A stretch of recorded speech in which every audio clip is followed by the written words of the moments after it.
So this morning we are talking about the economics of climate change.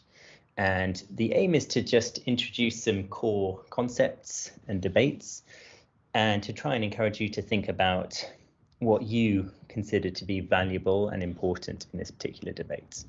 Okay, so hopefully you can see my slides and we can get cracking. All right, so important to just have a quick conceptual discussion of what even economics is as a discipline. What do economists study? We typically associate economics and economists with money, cash.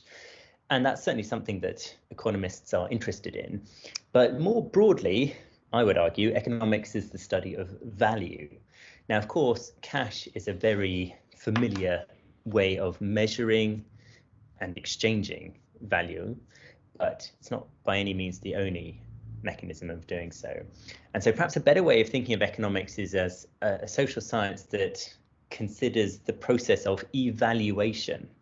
Now, that word evaluation we use so often that we perhaps have sort of lost sense of its literal meaning, but it's the way you establish the relative value of different commodities, different goods, different activities, different decisions. You come up with a bit of a cost-benefit analysis to try and work out, well, this choice is more valuable to me than that choice. And that could be because of the monetary association with each of those choices. One might cost more or less, one might earn you more or less. But economists aren't only interested in cash, basically. Okay, so we need to think a little bit more broadly about what economics and what economists study and how they develop their theories. It is a social science. I know sometimes people get a bit snooty when they see the conjunction of science with social matters. Natural scientists sometimes get a little bit perturbed by this, but I would strongly push back on that. Social scientists, like political scientists such as myself and economists, do utilize the scientific method. It may be that the sort of hypotheses that we can render and the tests we can do are prone to a greater degree of probability than natural science equivalents. But in natural sciences, there is no better access to absolute truths. So it's not as if one science is somehow more true than another. One may be able to yield more reliable predictions than another, but that doesn't necessarily mean that it's more true. So just be careful. If something is scientific, that's because it applies a particular methodology and a particularly rigorous and replicable methodology. You can't define science by the results because no science is capable of obtaining absolute, indefeasible truths. Okay. Anyway, so let's have a look at a bit of the context with regards specifically to climate change. So given that economics and economists are trying to establish a theory of value, of relative value, what is some of the sort of the contextual background that we need to be considering? Well, this you'll probably be very familiar with. So there are various projections, as you can see on the left-hand side, of how global carbon emissions may change over the course of the 21st century. So the black line is the extent to which carbon emissions have increased since industrialization. So that's basically what's already happened. And then the three colored lines are three projected scenarios of what could happen. The upward sort of reddy brown line, sorry, my eyesight's terrible, so that could be a totally different color. Anyway, the top line describes the worst case scenario. That's if we basically do nothing and we continue on the current trend. The sort of turquoisey blue line, the middle line, describes what could happen if we start to work towards net zero by mid-century. And the green line is basically if we just go for net zero within the next few years, if we commit to net zero by, say, 2030 or something quite dramatic like that. Okay, on the right-hand side are some of the projected economic costs of these different models. And what you can see on the y-axis is the percentage of US gross domestic product that would likely be impacted. Now, a couple of things to draw from this, and and on the x-axis, you can see the relative temperature changes. So many people are projecting something akin to a 2-degree change relative to pre-industrial levels. And there we can see a relatively sort of small, but nonetheless significant impact on US gross domestic product. A couple of things to note, of course.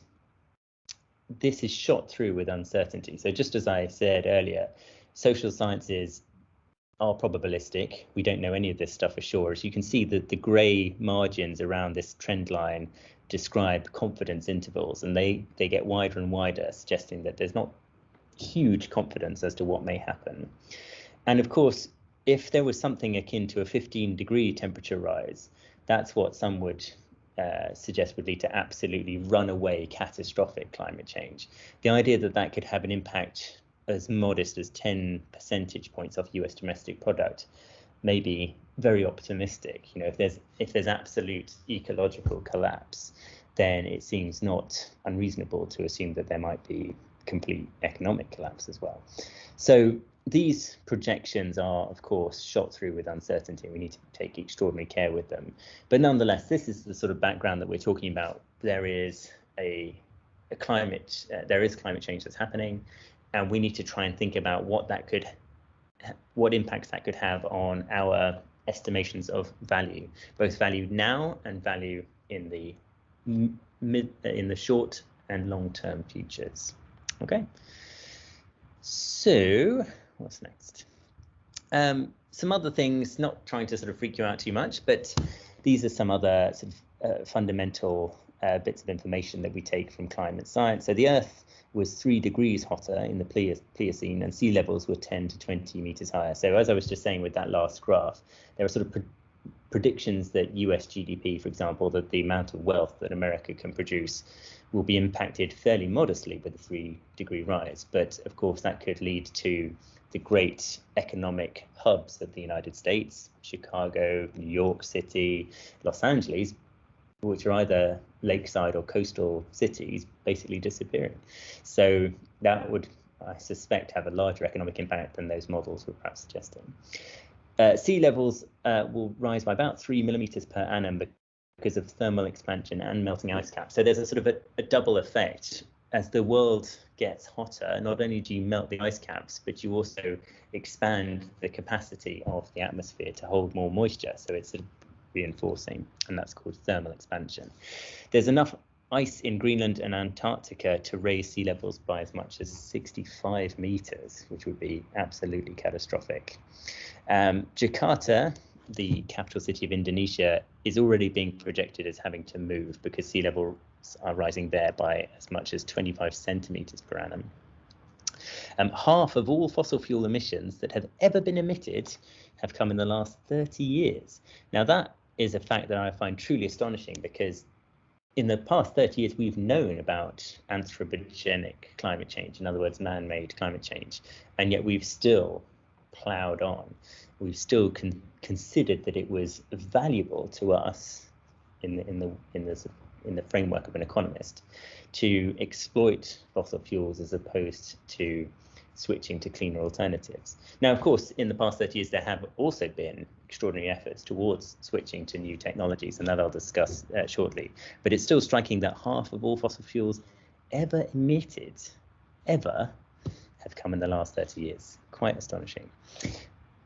Earth Overshoot Day will come next Thursday, the 29th of July. Overshoot Day is the day on which the Earth has utilized up the amount of resources that it ought to use in a whole calendar year. So it comes about 7 months in. It should take 12 months to use the same number of resources. So from the 29th of July onwards, we will have overshot what is the sustainable use of our resources. Okay, and another sort of economistic and consumerist point is that 50% of cars bought in Norway in 2018 were electric, compared to just 2% in the UK. So there are various things that we can think about with regards to individual consumer choice, market availability of particular products and services. These are all sort of questions that economists are interested in, besides the notion of relative value. Okay. Let's start with a bit of microeconomics. Now, microeconomics typically speaks to individual choices, or choices taken by specific institutions or actors.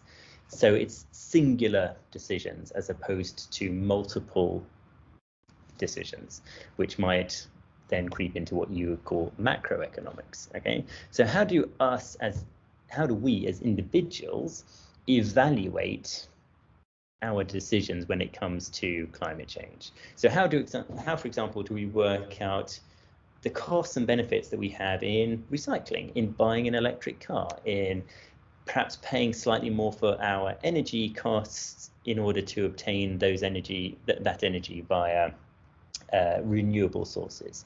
What about costs in terms of opportunity costs, missing out, fear of missing out? What if we wanted to go on a round the world flight or cruise around the Caribbean, but realize that would have quite a significant carbon footprint, and so we decide that we have to forego those experiences and perhaps go on a holiday closer to home, which doesn't entail plane flight or boat trips or all the rest of it.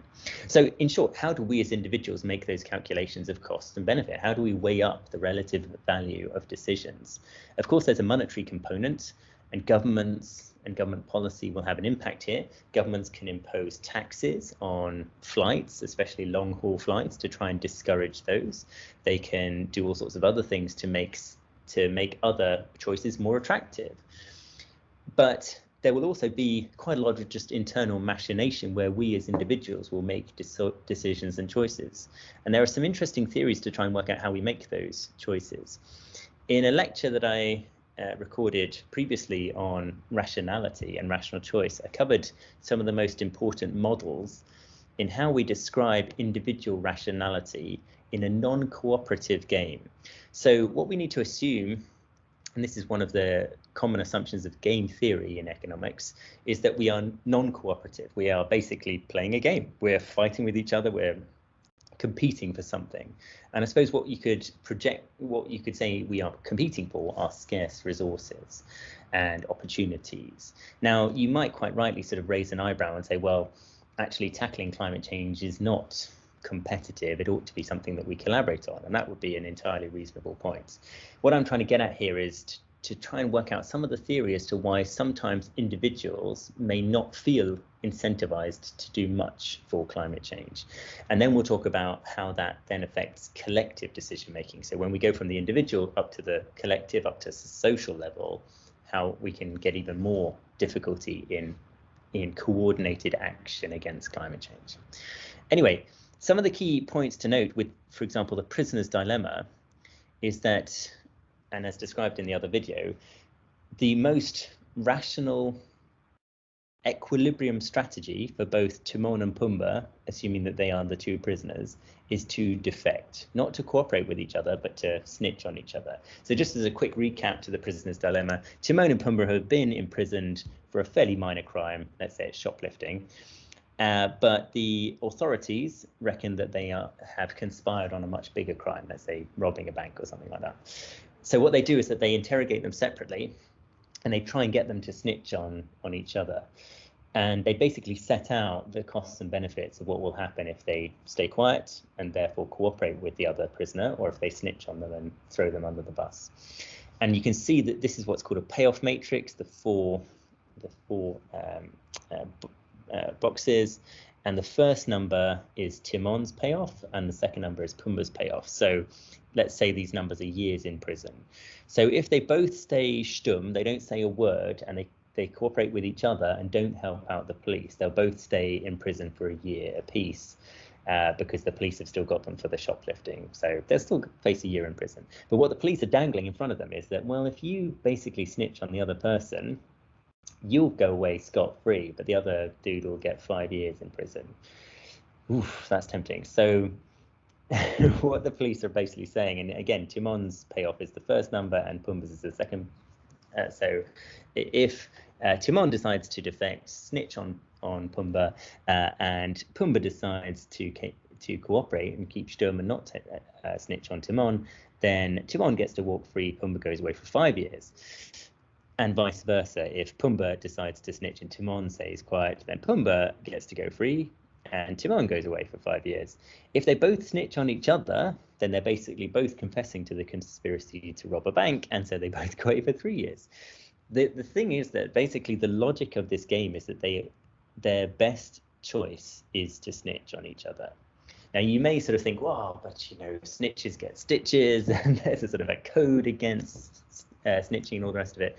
And that's all fine, but what you're talking about there is normativity, custom, habits, culture, basically. And economists do value those things, but they also try and think in more sort of straightforward, logical terms. What is the most logical strategy given these payoffs? And it is to basically not help the other person out. The reason this is relevant for climate change is because there are quite a lot of situations where you will be confronted with various costs.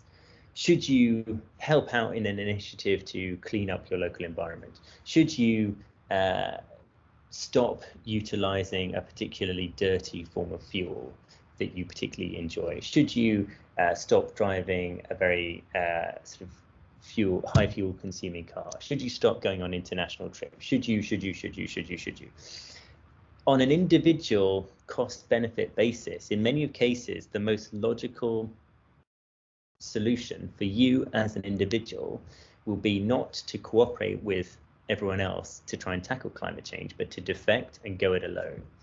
When thinking about your individual payoff matrix, the question arises as to why you should carry the burden, why you should bear the cost of foregoing some pleasure that you value for the greater good, when, according to various models, you might be better off on an individual basis for saying, screw it. Yeah, I'm going to defect. You lot do what you like. And you can see this on an international level where certain countries sort of say, well, I'm not going to be the mug that does all the hard work on climate change. You all can do that. That's fine. Thanks very much. Really appreciate it. But I'm going to full on defect here because cooperation is a mug's game. Now, as I mentioned in the other video on rationality, of course, the prisoner's dilemma game can be repeated. So in the instance that I've shown you here, it's a one-shot game, and in that scenario, Timon and Pumbaa are both fully incentivized to snitch on each other. But if they were to have another repeat of this process, then they would have learned from the first time round that they may be better off cooperating. And that you see in international politics as well. If a country such as America under Donald Trump decides to defect from international cooperation to tackle climate change, other countries remember that and will punish them in the future for it, or could do anyway.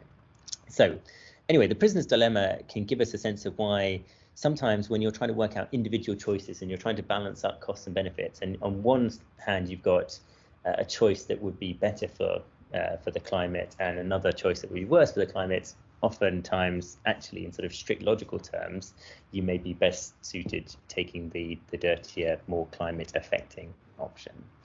Okay. And related to this is what's known as the tragedy of the commons, which is another model in game theory. And this describes how if there's a common resource, could be a lake, could be a field, could be, you name it, you are incentivized as an individual to use as much of that common good as you possibly can. Because why would you want to be the sap that says, oh, I'll only take my little bit, but I don't want to take too much in case someone else has denied it. I mean, that might be a nice thing to do, but it's not rational. It's not the way that you maximize your utility. The way you maximize your utility is you just gobble up as much of it as you can. I get so much of the common good. But then, of course, the tragedy is that common good gets completely depleted. That the lake becomes acidified. The mountainside becomes desertified. The common land becomes a sort of unfertile bog, etc. You get the idea.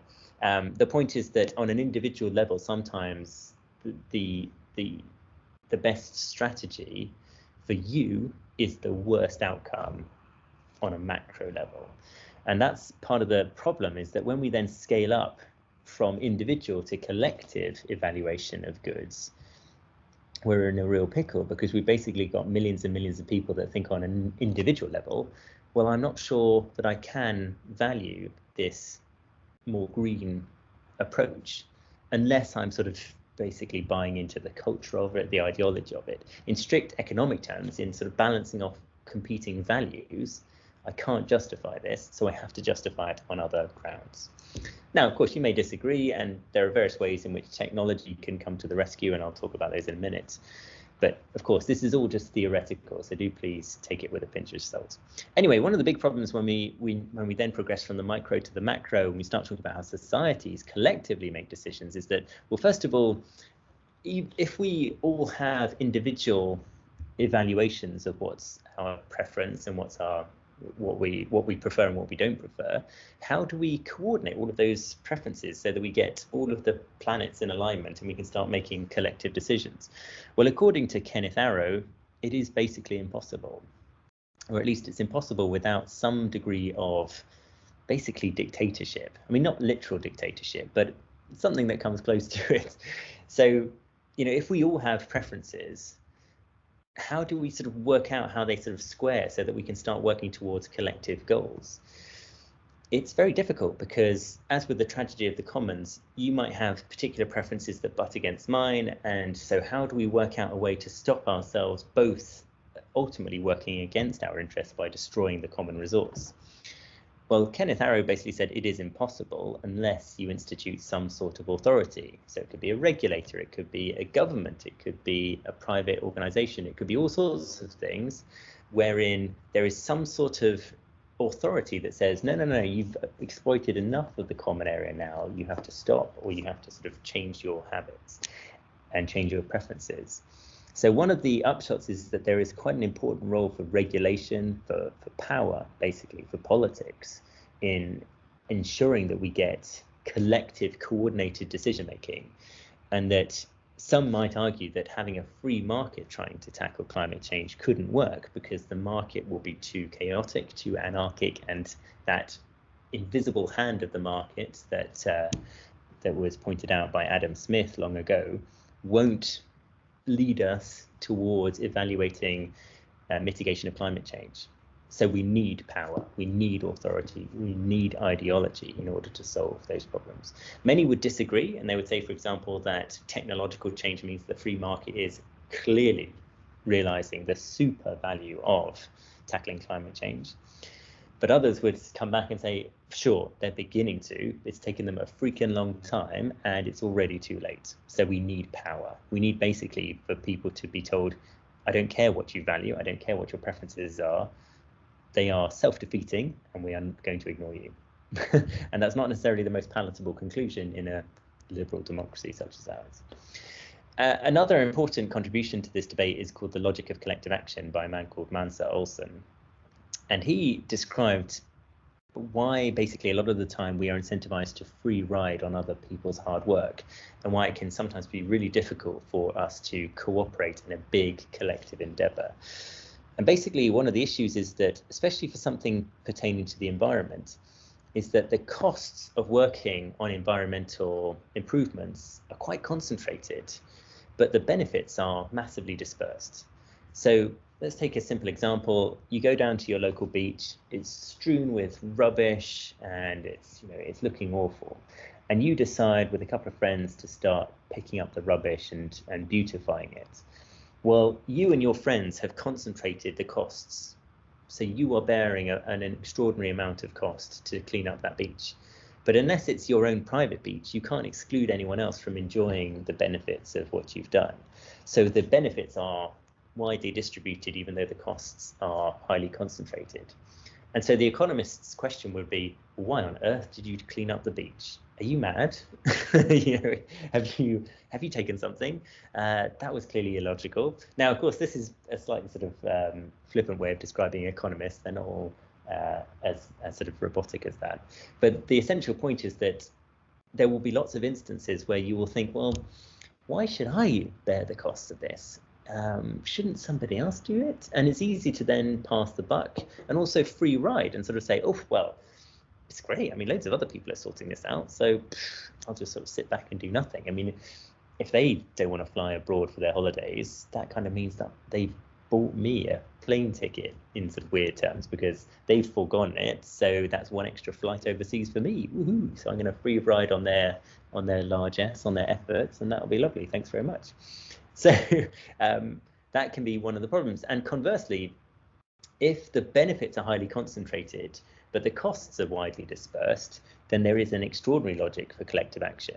And this might explain why there is a push to drill for oil and other resources in the Arctic Sea, because the benefits will be quite substantially focused on the companies that exploit those resources. So they are going to win big. If they are able to drill for oil in the Arctic Sea, they're going to get super rich. Their shareholders will get super rich. There will be costs for that, such as propagating further climate change, such as destroying habitats, such as biodiversity loss. But everyone bears those costs a teeny weeny bit, right? 7 odd billion people around the world, they're all going to suffer as a result of us drilling in the Arctic Sea, but they'll suffer by such a tiny proportion because it's all divided by 7 odd billion that they won't be that up in arms about it. Whereas we're going to get so filthy rich, let's drill, let's go. Okay, so what we kind of need to get to is a situation where tackling climate change happens to hold so much value that the benefits are concentrated and the costs are dispersed, and that will lead to much faster collective action. And one of the ways that this is beginning to change is through shifts in technology. Okay. Another thing that's highly valued in economics is time, of course. If there was no time, then there would be no sort of investment. There'd be no point in waiting for anything. Everything would be instantaneous. It's an obvious point, but it's worth noting just how important time is. Because, for example, you might forego a particular pleasure today in order to save up a bit of money so that you could go traveling in maybe a few months' time. So you are doing some cost-benefit analyses. You're just saying, well, I don't want to spend the money today because I want to spend it on something big down the line.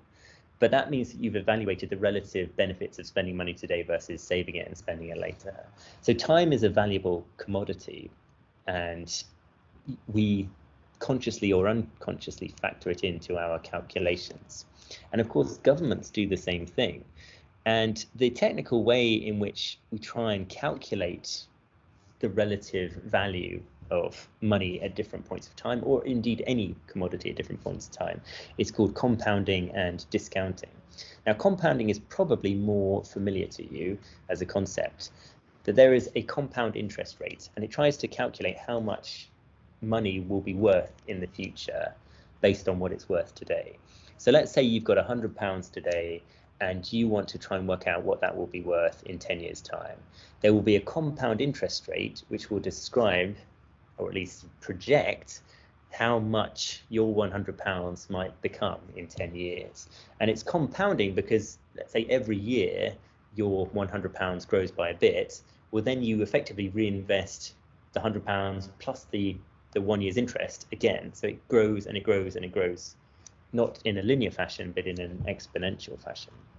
So that's compounding. Discounting is basically the opposite. Discounting is when you try and work backwards. You say, well, in 10 years, I want to be able to have accrued something like £10,000. Given that that's my end goal, what do I need to invest today in order to create that value? What is the current value of a future £10,000? Is it going to cost me £100 today, or is it going to cost me basically £9,000? Okay, and the discount rate is the amount that you would need to invest today in order to obtain your goal in the future. Now, this matters because if you're investing, if you're a business, if you're a government, and you're trying to invest in something for the future, you need to work out whether or not you're better off spending your money today or saving up and waiting for tomorrow. When it comes to climate change mitigation, a lot of the projects that might be of benefit to tackling climate change are very, very expensive, very capital intensive, we would say, as well, because they basically cost an awful lot of money. In some cases, they rely on technologies that are either imperfect or don't even exist yet. And that then poses an extraordinary burden on investors, because you're basically saying to them, you could spend the money you have today and you could have a whale of a time, or you could wait for some indeterminate future where that money might yield a great result, but you really aren't sure. And the discount rate is the specific calculation that's made by, in many cases, governments to work out, should we spend money today or should we spend it on something that will yield years in the future? And thanks to an economist called Thomas Serebryski, we can see the different discounting rates of governments around the world. So if you look at the top of the list, Philippines has a 15% discount rate. Now that basically is the Philippine government saying that investing in something like climate change mitigation is pretty expensive.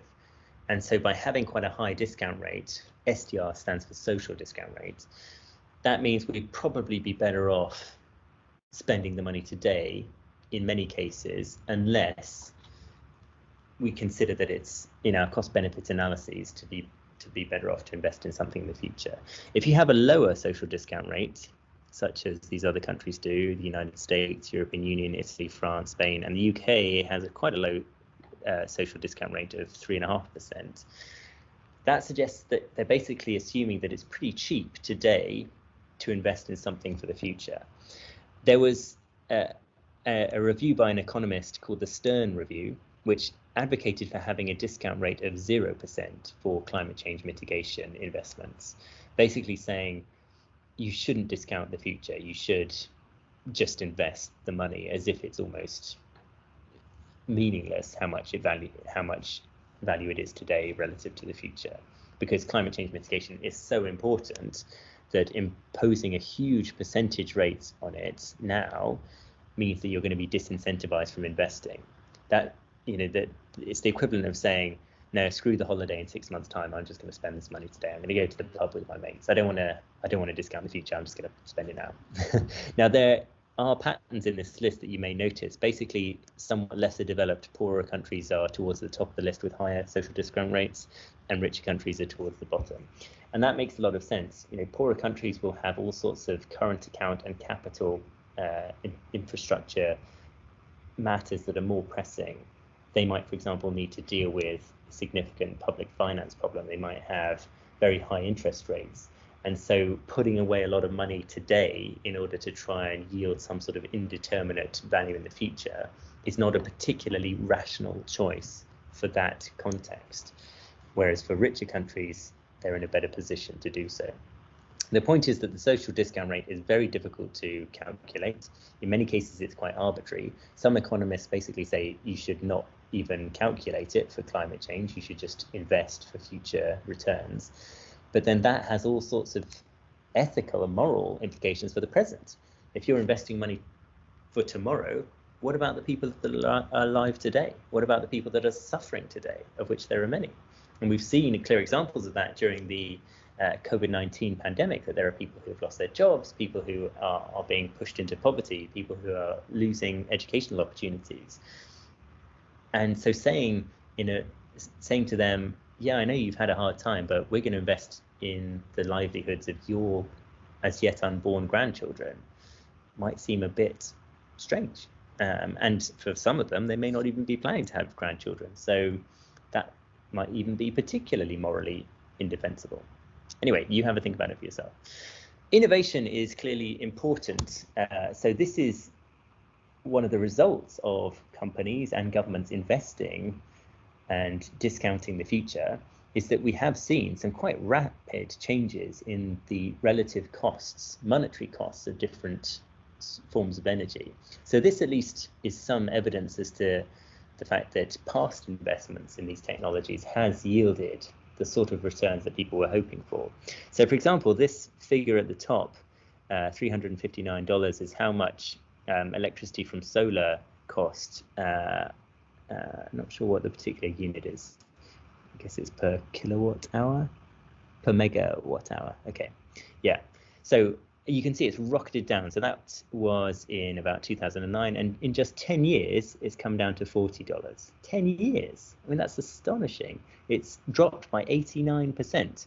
And as you can see, the relative cost of solar has gone below gas peaker, nuclear, solar thermal, coal, gas combined, and onshore wind. So solar photovoltaic solar is now one of the cheapest forms of electricity. Now that's huge. That is absolutely huge. At the point that, for example, solar stripped past coal as being a cheaper form of energy, the whole debate suddenly got transformed. Because now when it comes to cost benefit analysis, you speak to a private company and they say we want to dig a new coal mine, and now you can say with some confidence you must be out of your freaking mind, because solar is so cheap that a cost-benefit analysis would easily point in the direction of clean, renewable sources of energy, not coal, as the way to power stations. So this is huge. If anything, this is one of the most important developments in recent years, and in just 10 years, it's quite an astonishing change. And we can, of course, hope and expect that there will be future innovations that will continue in this trend, but only if we continue to get the sort of investment through people considering carefully what their social discount rate is going to be for the future benefit. There are, of course, other considerations that are hugely important, including not least equity.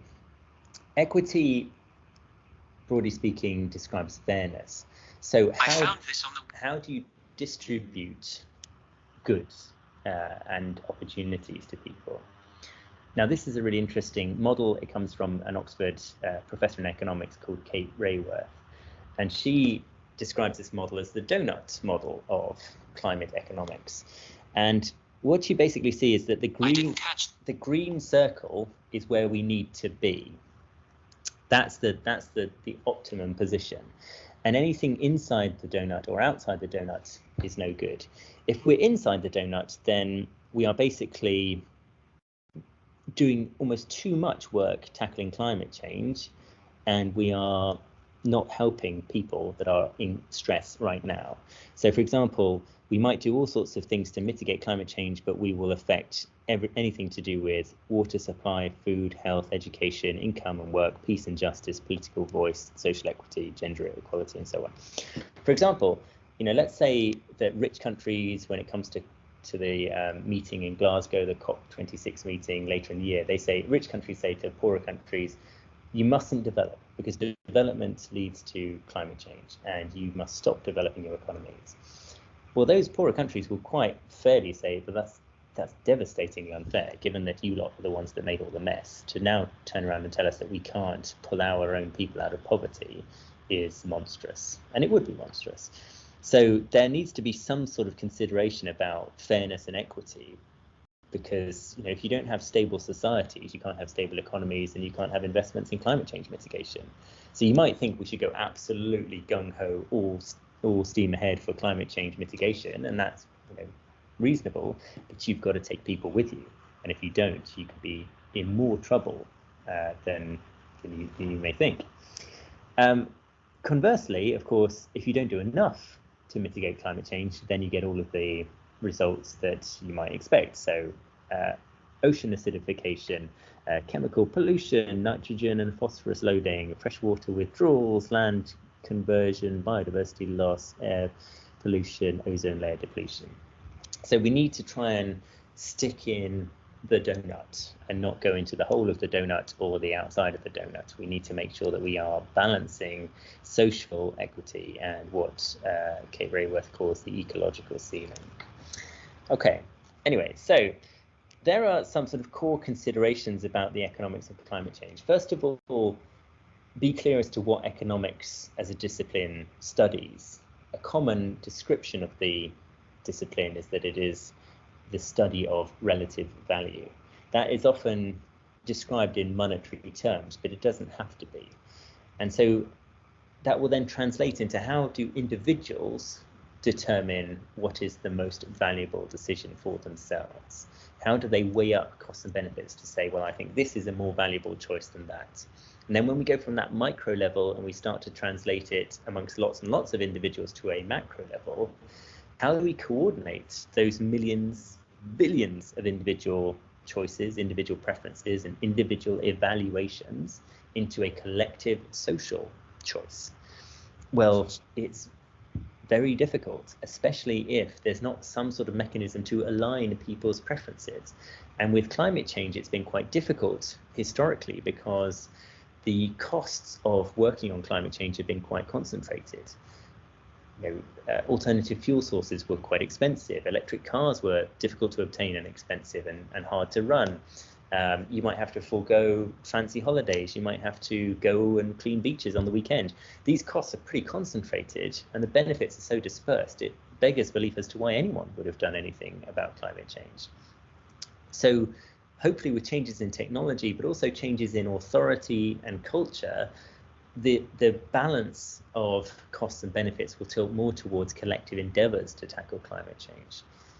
But we still need to be vigilant because, of course, it just takes one country or even a group of powerful individuals to say, nah, stuff it. I'm going to free ride on all of you saps. You do all the hard work and we will just go away and, destroy the commons. We will propagate the tragedy of the commons. And in this sense, the common that we're talking about is Earth itself, the bounty of Earth, the common resource, and we will destroy it. Anyway, I would love to know what you think, so do please let me know. Thank you very much for watching. Cheers.